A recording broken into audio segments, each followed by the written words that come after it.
Dans un monde où l'arrogance se confondait souvent avec le succès, Jacques Deloitte régnait en maître.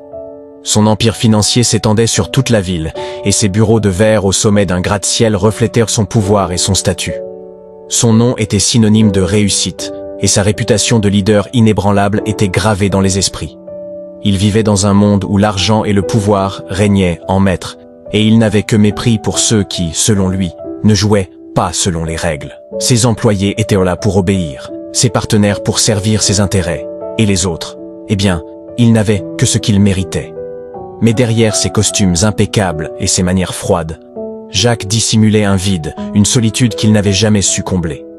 Mais tout allait changer, et cette rencontre inattendue allait bouleverser son univers. Restez avec nous pour découvrir comment une simple livreuse allait lui offrir la leçon de vie la plus précieuse qu'il n'ait jamais reçue. Il passait ses journées à superviser des affaires complexes, jonglant entre les acquisitions, les fusions et les transactions à 6 chiffres. Il avait une vie qui semblait parfaite, du moins à l'extérieur. Mais tout allait changer lorsqu'Alice Dubois fit irruption dans sa vie. Alice était une jeune femme discrète, d'une grande simplicité, et pourtant, elle avait quelque chose de fascinant. Elle était livreuse pour une petite entreprise de transport, portant un uniforme modeste, mais son regard profond et déterminé ne passait pas inaperçu. Son passé était marqué par la douleur, mais il l'avait forgé, lui donnant la force de ne jamais abandonner. Lorsque sa mère, autrefois avocate brillante, fut accusée à tort d'un crime qu'elle n'avait pas commis, tout s'effondra. La famille perdit son honneur et sa fortune, et la mère d'Alice tomba malade, rongée par la honte. Alice, encore adolescente, prit la responsabilité de leur avenir.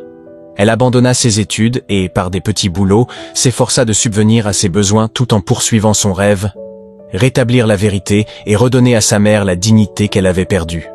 Un jour, alors qu'Alice effectuait une livraison au siège de l'entreprise Deloitte, elle pénétra dans un hall majestueux, où les murs de verre semblaient symboliser la grandeur de l'empire de Jacques.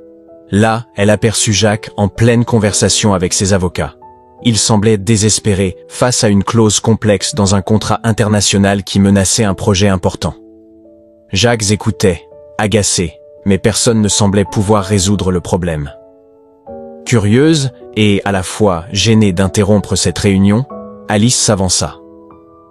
D'une voix calme mais assurée, elle dit « Excusez-moi de vous déranger, mais si vous me permettez, je pense qu'il existe une solution à ce problème. » Jacques tourna son regard sur elle, la scrutant avec un air de condescendance. « Et vous êtes ?» demanda-t-il froidement. « Alice Dubois, livreuse pour l'entreprise de transport. »« Mais je suis également étudiante en droit, » répondit-elle d'un ton posé. L'un des avocats, presque amusé, haussant un sourcil, répondit « Et vous vous permettez de nous interrompre pour nous donner des conseils ?» Alice, imperturbable, répondit avec une clarté qui surprit tous ceux présents. « Cette clause n'a pas été correctement interprétée. Ce que vous appelez une complication peut être résolu avec une simple révision des termes et des conditions. Si vous me permettez, je pourrais vous expliquer. » Jacques, d'abord irrité, décida de l'écouter. À mesure qu'Alice expliquait son point de vue, il ne pouvait s'empêcher de reconnaître la logique et la finesse de ses propos. Ses avocats restaient sans voix. Finalement, Jacques se tourna vers Alice, un sourire en coin. « Eh bien, je dois admettre que vous avez raison. Votre idée pourrait effectivement éviter la catastrophe. »« Je vous remercie, » répondit Alice, un peu surprise de la réaction de Jacques, mais consciente qu'elle venait de gagner son premier point. « Vous devriez venir travailler ici quelques jours, » proposa-t-il, comme s'il venait de lui offrir un poste prestigieux. « Ça pourrait vous être utile. » Alice hésita.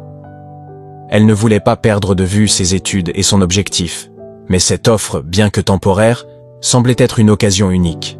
Elle accepta, sans trop réfléchir.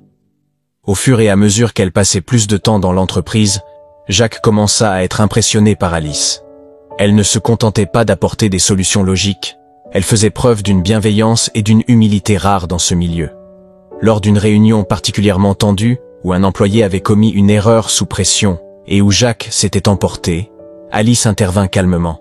« Jacques, je sais que vous attendez toujours le meilleur de vos équipes, mais peut-être que ce genre d'humiliation publique ne résout pas les choses. » Jacques, un peu pris de court par la remarque, répondit sur un ton sec. « Ce n'est pas à vous de me dire comment gérer mes employés. » Alice, sans se démonter, répliqua, « Ce n'est pas une question de gestion, c'est une question de respect. Vous avez le pouvoir, mais le respect ne se force pas, il se mérite. » Un silence lourd s'installa dans la salle. Jacques observe Alice, ces mots résonnant dans son esprit. Au fond de lui, il savait qu'elle avait raison. Son comportement envers ses employés était détestable, et il s'était perdu dans une quête insatiable de pouvoir et de contrôle. Peu à peu, les gestes d'Alice, sa gentillesse et son intégrité commencèrent à le toucher. Les jours passèrent, et Jacques chercha à en savoir plus sur cette femme étrange qu'il avait défiée.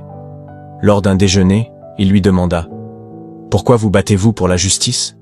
Pourquoi ne vous contentez-vous pas d'une vie tranquille, comme la plupart des gens ?» Alice le regarda, son regard profond se posant sur lui. « Parce qu'on ne peut pas fermer les yeux sur l'injustice. Quand la vérité est écrasée, il faut se lever et se battre, même si on est seul. Ma mère a tout perdu à cause d'un système corrompu, et je ne peux pas accepter ça. » « Vous êtes différente de tous les gens que je connais, Alice, » dit Jacques, presque surpris de sa propre sincérité. Il se rendait compte qu'il était attiré par sa force intérieure.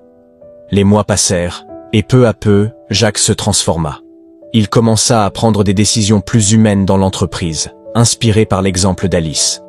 Elle, de son côté, poursuivit ses études avec acharnement, soutenue par Jacques. Ils se lancèrent dans une enquête pour réhabiliter le nom de la mère d'Alice, plongeant dans des archives et retrouvant des témoins oubliés. Jacques n'hésita pas à mobiliser ses ressources pour aider Alice à faire tomber ceux qui avaient corrompu la justice.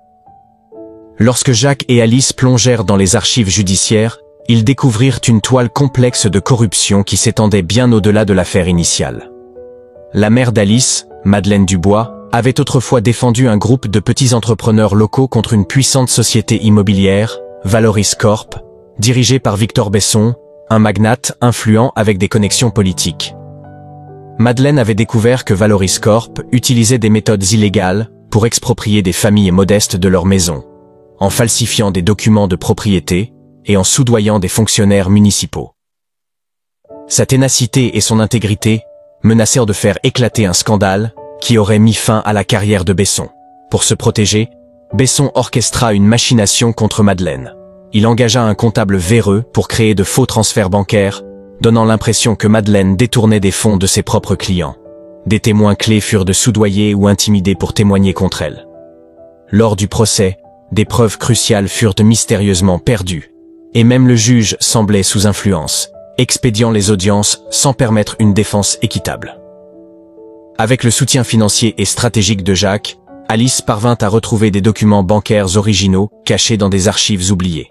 Ils révélèrent que les sommes prétendument détournées par Madeleine avaient en réalité transité par des comptes offshore liés à Besson. De plus, un ancien employé de Valoris Corp, rongé par la culpabilité, accepta de témoigner. Il raconta comment il avait été forcé de falsifier des documents contre Madeleine sous la menace de perdre son emploi. Lors du nouveau procès, la salle d'audience fut électrisée par les révélations. Chaque nouvelle preuve apportée par Alice et son équipe ébranlait un peu plus la défense de Besson. Lorsque l'ex-comptable de Besson, désormais protégé par un accord judiciaire, avoua avoir fabriqué de toutes pièces les preuves contre Madeleine, la vérité éclata au grand jour. Dans une scène mémorable, Alice, debout devant la cour, déclara avec assurance « Ma mère n'a jamais cessé de croire en la justice, même lorsque tout semblait perdu. Aujourd'hui, nous prouvons que la vérité, bien que parfois étouffée, trouve toujours son chemin vers la lumière. » Madeleine fut totalement réhabilitée. Le tribunal non seulement annula sa condamnation, mais lui offrit également des réparations pour le préjudice moral et financier subi. Quant à Victor Besson, il fut condamné à une lourde peine de prison pour fraude, corruption et subornation de témoins. Cette affaire devint un symbole de la victoire de la vérité sur la corruption. Alice, en tant qu'avocate, gagna en reconnaissance pour son travail acharné et son dévouement à la justice. Grâce à cette affaire, de nouvelles lois sur la transparence judiciaire furent votées, empêchant de telles manipulations à l'avenir. Cette révélation ne fut pas seulement une victoire légale, mais aussi une profonde leçon de vie. Même face aux pires injustices, la vérité finit toujours par triompher lorsque le courage et la persévérance s'unissent. Lors du procès final, où la vérité éclata et où la mère d'Alice fut réhabilitée, Jacques, désormais éperdument amoureux, se mit à genoux devant elle, devant une foule d'avocats et de témoins. « Alice, non seulement vous avez redonné la dignité à votre mère, mais vous avez redonné un sens à ma vie.